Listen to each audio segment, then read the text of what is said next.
Hello and welcome to week 2 of AC1520, Managerial Accounting and Decision Making. Remember that we have the contact information here, the email address, probably the best way to contact me. We also have the phone number, and down here we have office hours. Office hours are not required, but this is time that is carved out if you have questions at that time. It is in a question and answer format, so if you have questions, that is a good time to carve out for you. You can also obviously email me at any other time other than that as well, and I'll get back to you on that. And that is at Monday at 6 p.m. Pacific time, different call-in number. So if you call into this number and then if we need to, could use the screen share to work through some problems at that point. I also recommend using some type of screen share software if you want to work with other students. You can check out software such as Skype and things like that, and that will allow each other to share each other's screen and then work through problems, and you can see the Excel and the calculations. It is quite useful actually.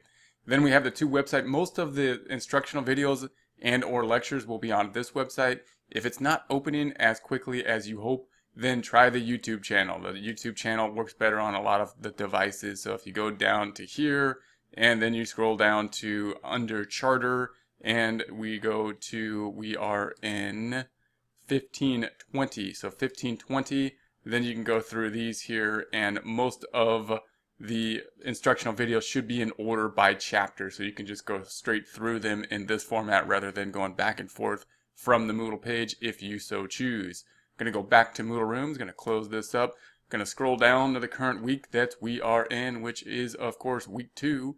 So week 2, same kind of layout that we should be getting used to, that we are used to at this point. We've got the objectives, we've got the topics, we've got the lesson. We're going to be going over chapter 21, and chapter 22, main focus being chapter 21.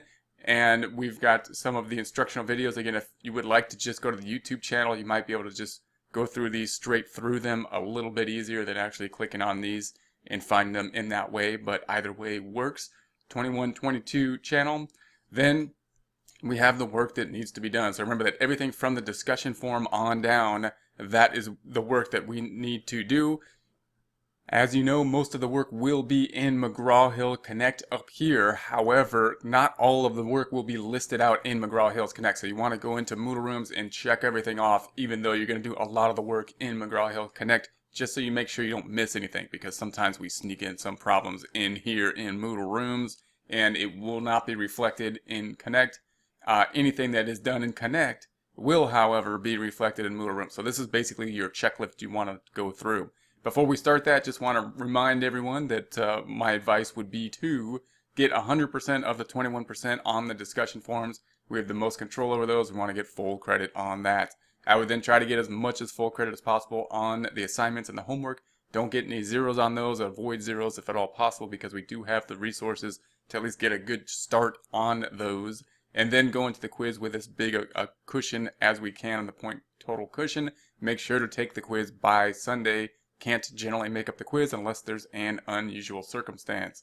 Alright, going to go back here, and now let's take a look at these. So we got the discussion. So of course the discussion is worth 21%. Everybody wants to shoot for 100 on that. How do we get 100? We need at least 4 posts. You need more posts, most likely to reach 100, depending on the length and quality of the posts. I would try to post like 7 or 8 times just to make sure that we have what we need. Also, a good post is going to add content to the discussion. You can answer my question, you can answer someone else's questions, but it has to be something new to the discussion to add points. The points will accumulate upwards, and once we get to full credit, then we'll get to full credit on that. So then we got the assignments down here. They're going to be in Connect. Pretty much everything's going to be in Connect in this one. So we've got the assignments and the homework and the quiz. So you want to check them off, still check them off in Moodle Rooms, just to be in good practice of doing that. And then go into Connect here. And we are then in week 2. And even though it's listed the opposite way in Moodle Rooms, meaning the assignments are listed before the homework, you may want to do the homework first, because those kind of walk through the chapter.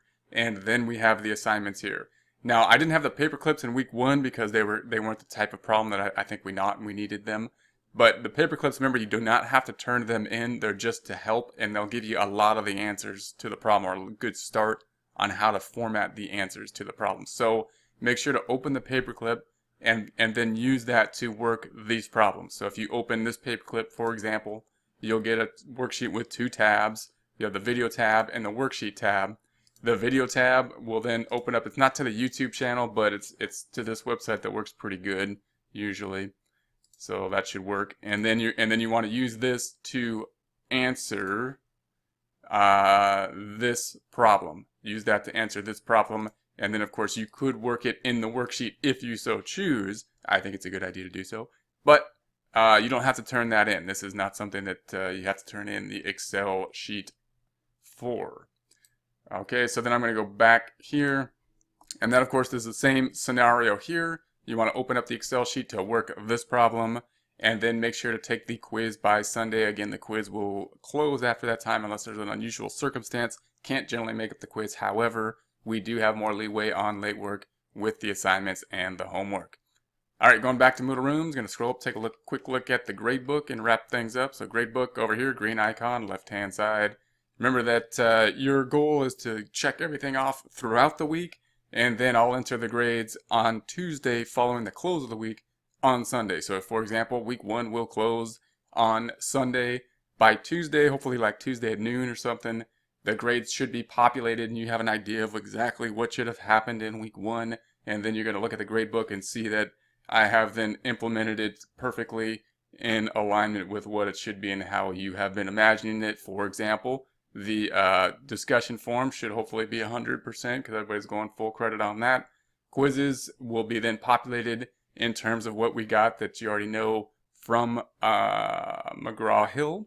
And then the assignments and then the homework, same thing. And that'll give us the total here. So you want to check that by Tuesday. Let me know if there's any questions. Then at the end of week 2, by the end of Sunday, it should close. And then I'll enter in all grades will be updated by Tuesday following the close of week 2 on Sunday, and that will include any late work as well as work that was done in week 2. So if you have not completed something like the homework down here, then go ahead and keep doing it. You can pick it up at late work.